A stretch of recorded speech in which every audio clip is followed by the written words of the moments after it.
Hello दोस्तों, करण classes में आपका स्वागत है। आज हम लोग ज्योग्राफी क्लास 8 से संबंधित विषय रिसोर्स के बारे में जानेंगे। तो चलिए आज के सेशन को शुरू करते हैं। पहला प्रश्न है, भारत में खनिजों के वितरण के संदर्भ में निम्नलिखित कथनों में से कौन सा सही है? तो इनके ऑप्शन है ए, उत्तर पूर्वी पठारी क्षेत्र में मुख्य रूप से तांबा और जस्ता होता है। दूसरा है उत्तर पश्चिमी क्षेत्र लौह अयस्क कोयला, मैग्नीज, बॉक्साइट, अभ्रक आदि के प्रमुख उत्पादक हैं। नीचे दिए गए कूट का प्रयोग कर सही कथनों का चयन करें। कूट है केवल एक, ऑप्शन बी में है केवल दो, ऑप्शन सी है एक और दो, और डी है ना तो एक और ना ही दो। तो इनका राइट ऑप्शन क्या हो जाएगा? डी, क्योंकि उत्तर पूर्वी पठारीय क्षेत्र में क्या है, तो ये इधर आ जाता और ये इधर आ जाता तो बिल्कुल सही होता। ये दिशा उल्टा दिया गया है, तो इसका राइट ऑप्शन क्या हो जाएगा? डी। अगले प्रश्न को देखते हैं। निम्न में से कौन सा खनिज लवणीय मृदा में फसल को बढ़ने में सहायता करता है? तो इनका ऑप्शन है ए पोटेशियम, ऑप्शन बी है मैग्नीशियम, ऑप्शन सी है कैल्शियम, ऑप्शन डी है जिप्सम। तो इनका राइट ऑप्शन हो जाएगा डी, जिप्सम। अगले प्रश्न को देखते हैं। यह राज्य अयस्क के भंडार जैसे ग्रेनाइट, गनीस, क्वार्टाजाइट समूह में समृद्ध है। कोयले और मैग्नीज के अलावा पिंक ग्रेनाइट विशेष रूप से प्रसिद्ध हैं। लेटेराइट तटीय क्षेत्र, तटीय आर्द्र और उष्णकटिबंधीय क्षेत्र में पाई जाती है। उपर्युक्त वाक्यांश में भारत के किस राज्य का वर्णन किया गया है? तो इनके ऑप्शन है ए गुजरात, ऑप्शन बी है महाराष्ट्र, ऑप्शन सी है तमिलनाडु, ऑप्शन डी है गोवा। तो इनका राइट ऑप्शन हो जाएगा बी, गोवा। अगले प्रश्न को देखते हैं। नीचे दिए गए, यहाँ क्वेश्चन ये है ऊपर में, निम्नलिखित में से कौन सा कारक किसी उद्योग की अवस्थिति को प्रभावित करता है? तो इनके ऑप्शन है, पहला क्या है? कच्चा माल, दूसरा है औद्योगिक नीति, तीसरा है शक्ति परिवहन, चौथा है परिवहन, तीसरा था शक्ति, चौथा था परिवहन, पांचवा है श्रम। तो इनके ऑप्शन है केवल 1, 2, 3, ऑप्शन बी है 1, 3, 5, ऑप्शन सी है 2, 3, 4 और 5, ऑप्शन डी है 1, 2, 3, 4, 5। तो इनका राइट ऑप्शन क्या हो जाएगा? डी, 1, 2। पहला क्या है? कच्चा माल, फिर दूसरा में औद्योगिक नीति तैयार करेंगे, फिर शक्ति का प्रयोग होगा, कितना आदमी का जरूरत है, फिर परिवहन से सामान को ले जाएंगे, और ये सब में क्या है? श्रम। अगले प्रश्न को देखते हैं।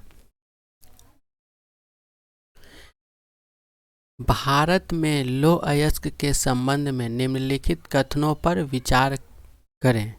तो इनके ऑप्शन है, पहला क्या बोल रहा है? किसी भी ग्रेड के लौह अयस्क पेलेट निर्यात शुल्क के अधीन नहीं है। दूसरा है वैश्विक लौह अयस्क निर्यात बाजार में भारत का एक बड़ा भाग है।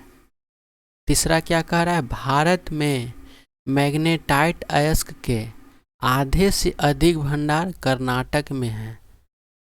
तो आइए इनके ऑप्शन को देखते हैं। ऊपर दिए गए कथनों में से कौन सा सही है? ठीक है, तो पहला ऑप्शन है केवल एक, दूसरा क्या है? 1 और 2, तीसरा ऑप्शन क्या कह रहा है? ऑप्शन सी केवल 1 और 3, ऑप्शन डी केवल 2 और 3। तो इसका राइट ऑप्शन क्या हो जाएगा? केवल 1 और 3।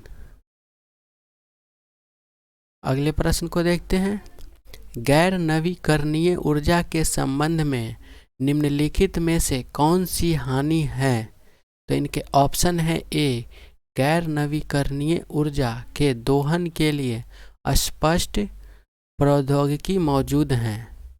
ऑप्शन बी है, गैर नवीकरणीय ऊर्जा के लिए स्रोत सीमित हैं। ऑप्शन सी है, यह पर्यावरण हानि से जुड़ा है। ऑप्शन डी है, उपयुक्त में से एक से अधिक। तो यहाँ पे क्या पूछ रहा है? हानि नहीं है। तो यहाँ क्या हो जाएगा? ऑप्शन डी, उपयुक्त में से एक से अधिक। अगले प्रश्न को देखते हैं। निम्नलिखित में से कौन सा अक्षय ऊर्जा का एक रूप है? इनके ऑप्शन है ए, स्थितिज ऊर्जा। ऑप्शन बी है सौर ऊर्जा। ऑप्शन सी है विद्युत ऊर्जा। ऑप्शन डी है रासायनिक ऊर्जा। तो इनका राइट ऑप्शन हो जाएगा बी, सौर ऊर्जा। अगले प्रश्न को देखते हैं। निम्नलिखित में से कौन सा नवीकरणीय ऊर्जा का स्रोत नहीं है? तो इनके ऑप्शन है ए, जीवाश्म ईंधन। ऑप्शन बी है जल विद्युत। ऑप्शन सी है पवन ऊर्जा। ऑप्शन डी है सौर ऊर्जा। तो इनका राइट ऑप्शन हो जाएगा ए, जीवाश्म ईंधन। अगले प्रश्न को देखते हैं। निम्न कथनों पर विचार करें। पहला क्या बोल रहा है? लोहा एवं इस्पात उद्योग के विकास ने भारत में तेजी से औद्योगिक विकास के द्वार खोल दिए। दूसरा क्या कह रहा है? कर्नाटक में भद्रावती एवं विजयनगर, आंध्र प्रदेश में विशाखापट्टनम, तमिलनाडु में सेलम स्थानीय संसाधनों का उपयोग करने वाले अन्य महत्वपूर्ण इस्पात केंद्र हैं। तो इनके ऑप्शन है केवल 1। ऑप्शन बी है केवल 2। ऑप्शन सी है 1 और 2। ऑप्शन डी है ना तो 1 और ना ही 2। तो इनका राइट ऑप्शन क्या हो जाएगा? सी, 1 और 2 दोनों सही हैं। अगले प्रश्न को देखते हैं। निम्न कथनों पर विचार करें। पहला, रूस में रूर क्षेत्र इस्पात उत्पादन के लिए प्रसिद्ध हैं। दूसरा है स्कनथॉर्प और पोर्ट टोलबोट महत्वपूर्ण इस्पात केंद्र हैं। तीसरा है पिट्सबर्ग क्षेत्र में यूएसए का रस्ट बाउल कहा जाता है। तो इनके ऑप्शन हैं, ऑप्शन ए है 1। ऑप्शन बी है 1 और 2। ऑप्शन सी है 2 और 3। ऑप्शन डी है ओनली 3।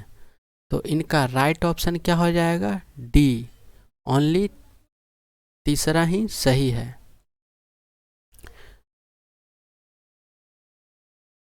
नहीं 10 क्या पूछ रहा है? रूस सही पूछ रहा है ना।